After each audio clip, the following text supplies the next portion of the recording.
بسم الله الرحمن الرحيم. الحمد لله والصلاة والسلام على رسول الله. أهلا بكم ومرحبا مع الإسلام ببساطة.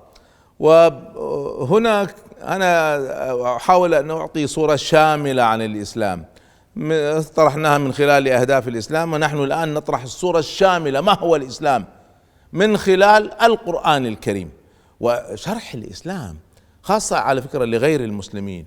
أنا في ظني يجب أن يتم بهذه الطريقة، من خلال الصورة الشاملة أولا، وليس من خلال الأحكام. الإسلام هو الصلاة والصيام والزكاة والحج وحرام الخمر والخنزير. ما يصير هذا ما نبدأ بالفروع، نبدأ بالأصول بالصورة الشاملة. وإذا بقي إن شاء الله في العمر صحة، وإن شاء الله يعني استطعنا نرتب الدعم لهذا المشروع المهم، سنسجل كل هذا مع مع الجرافيكس وغيره لغير المسلمين باللغة الإنجليزية بإذن الله. على كل حال، فشرحت الإسلام من خلال أهداف الإسلام، وإحنا الآن في الحلقات التي تشرح الإسلام من خلال القرآن. وشرحنا أن القرآن له أبواب، والأبواب هذه مهمة جدا، لكنها موزعة في القرآن بطريقة نسميناها الدوائر. ارجعوا إلى حلقة الدوائر والسلسلة.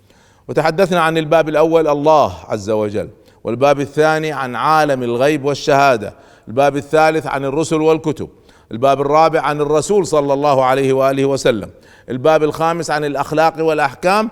والحلقة الماضية تحدثنا باختصار عن الباب السادس وهو باب المصير. واليوم نبدأ بباب رئيسي جدا وكبير سيأخذ عدة حلقات، وهو باب أصناف الناس. أصناف الناس. القرآن صنف الناس بناء على موقفهم في الدنيا وبناء على مصيرهم في الآخرة، وهذا التصنيف في كل القرآن ومتكرر. واحفظوا هذا القانون، يندر جدا جدا جدا أن القرآن يتكلم عن صنف واحد بس. في آيات معينة يتكلم عن صنف، توقعوا فورا أنه سيتكلم عن الصنف المقابل. يعني مثلا في سورة الحاقة لما الله سبحانه وتعالى يتكلم عن توزيع الكتب، وهذا من مشاهد القيامة، مشاهد أحداث الساعة.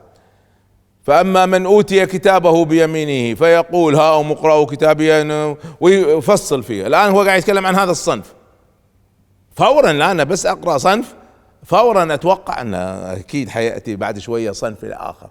ولذلك فعلا وأما من أوتي كتابه بشماله فيقول. تذكروا هذا القانون، ما يذكر صنف واحد إلا يذكر معه صنف آخر. هذا التصنيف مهم جدا ويجب أن نعرفه، لأن تنبني عليه قضايا فقهية وقضايا عقائدية خطيرة جدا، وحتى على فكرة قضايا سياسية، كلها مبنية على تصنيف الناس. فتصنيف الناس خلينا نفهم معادلته.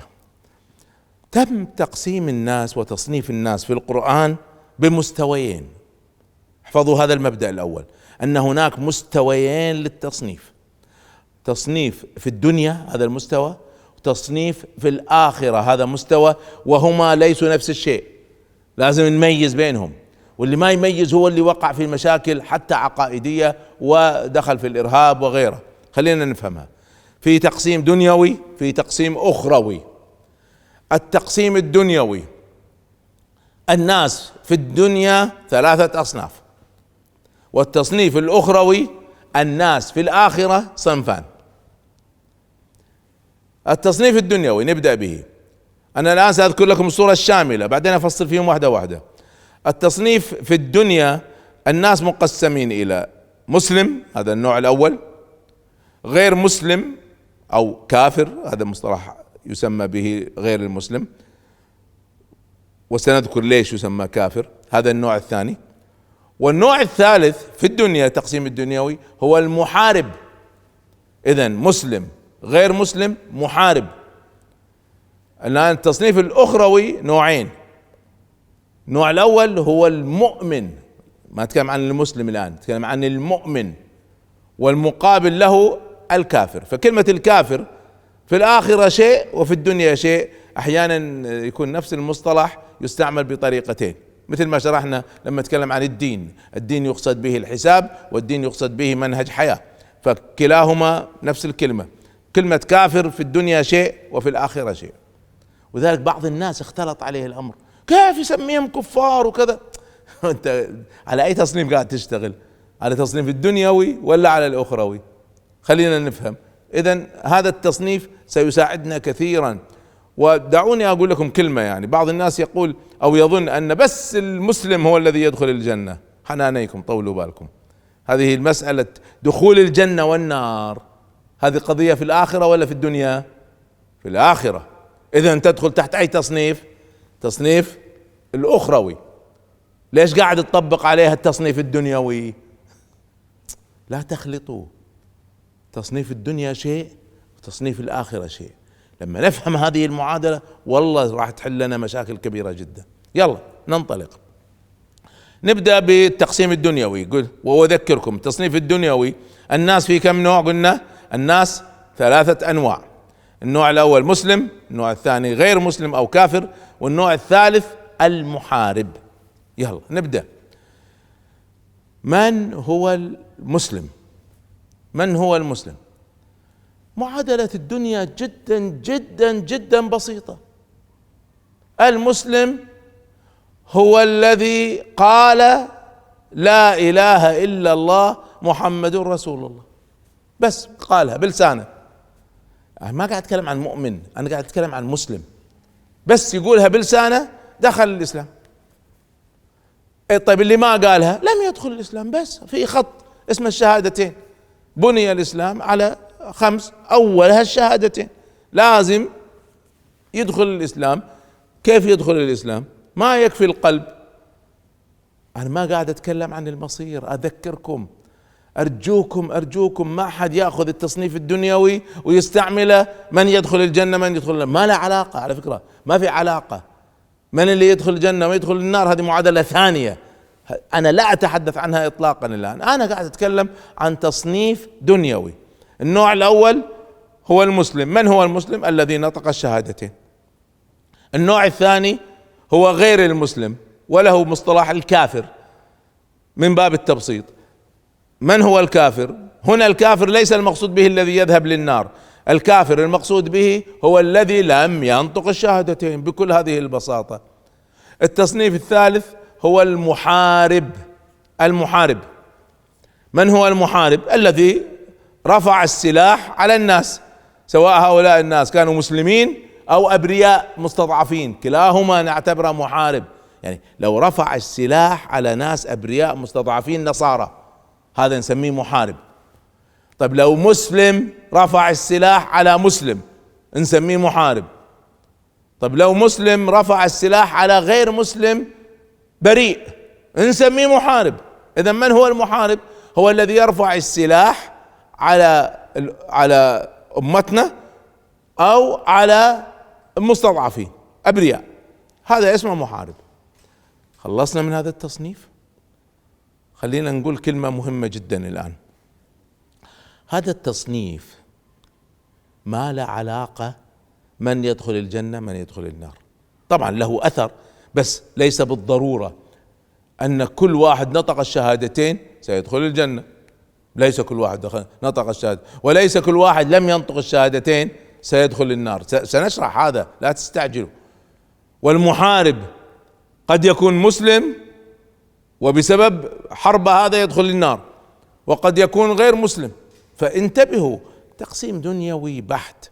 خلينا أقول كلمة أيضا مهمة جدا، وهو أن هذا التقسيم اللي قاعد نتكلم عنه هو تقسيم فقهي وليس عقائدي. نتكلم عن فقه، ما قاعد نتكلم عن عقيدة. يعني ما في ناس نطقوا الشهادتين وهم كفار، في قلوبهم كفار. المنافقين ايش هم؟ في باطنه الكفر. فهذا صحيح هو نطق الشهادتين لكنه كافر، وهم كمصير في الدرك الأسفل من النار. فإذن الله يخليكم الآخر خلينا نأجل الحديث عنها. طيب لما نقول تقسيم فقهي ماذا ينبني عليه؟ ينبني عليه فقه. يعني ما دام نطق الشهادتين إذن يعامل معاملة المسلمين. أنا مالي شغل إيش اللي في قلبه، المطلع على القلوب هو الله سبحانه وتعالى. يعامل معاملة المسلمين من ناحية الأحكام الفقهية. ما هي الأحكام الفقهية الخاصة بالمسلمين؟ يعني يؤكل من ذبيحته، يدفن مع المسلمين، يزوج بنات المسلمين، في قضايا فقهية خاصة بالمسلمين. وفي طبعا أشياء أخرى كثيرة الحقيقة في قضايا الفقه. طيب غير المسلم، غير المسلم يعتمد على نوعه أيضا، يعني مرة ثانية حسب نوع تكون الأحكام الفقهية. يعني مثلا غير مسلم يهودي، طب هذا يجوز أكل من ذبيحته، لكن غير مسلم مشرك لا، ما يجوز أكل من ذبيحته. إذن أحكام فقهية ستنبني على ماذا؟ تنبني ليس فقط على الأصناف الرئيسية، هذا مسلم ولا غير مسلم، على الأصناف الرئيسية وعلى الأصناف الفرعية تحت كل صنف رئيسي. خليني الآن بس ألخص الأساس، وسأدخل معكم في الحلقة القادمة بإذن الله بالتفاصيل. نبدأ بالأساس مرة ثانية عشان نذكر ونلخص. الناس في الدنيا غير الناس في الآخرة. في الدنيا 3 أصناف: مسلم، كافر، محارب. في الآخرة مؤمن وكافر. كلمة كافر هنا هي تختلف عن كلمة كافر هنا، هذا الخلط الذي وقع به الناس سنشرحه إن شاء الله لاحقا. الآن في الدنيا من هو المسلم؟ الذي قال الشهادتين. من هو غير المسلم؟ الذي لم ينطق الشهادتين. ماذا ينبني على هذا؟ ينبني عليها أحكام فقهية، يعامل معاملة المسلم ولا غير المسلم. طيب قد يكون مسلم كافر، ما لي شغل أنا نحن تذكروا إحنا شغلنا الدنيا، نقدر نحكم على الناس بالظاهر فقط، نطق الشهادتين إذا مسلم نعامله مسلم. أنا ما لنا شغل ما في قلوب الناس. وعلى فكرة لذلك ما يجوز تقول لي واحد أنت منافق. ليش؟ لأن كلمة منافق معناها داخلة في قلبه، دخلت في قلبه وأنت ما تعرف ماذا في قلبه. هذا التصنيف العام الخطير الرئيسي سنفصل فيه الحلقات القادمة: أنواع المسلمين، أنواع غير المسلمين، أنواع المحاربين، وبعدين في الآخرة الأنواع. سيأخذ معنا عدة حلقات لكنها مهمة جدا نفهم منها أصناف الناس كما يذكرها القرآن الكريم. استودعكم الله، نلقاكم في حلقة قادمة. السلام عليكم ورحمة الله.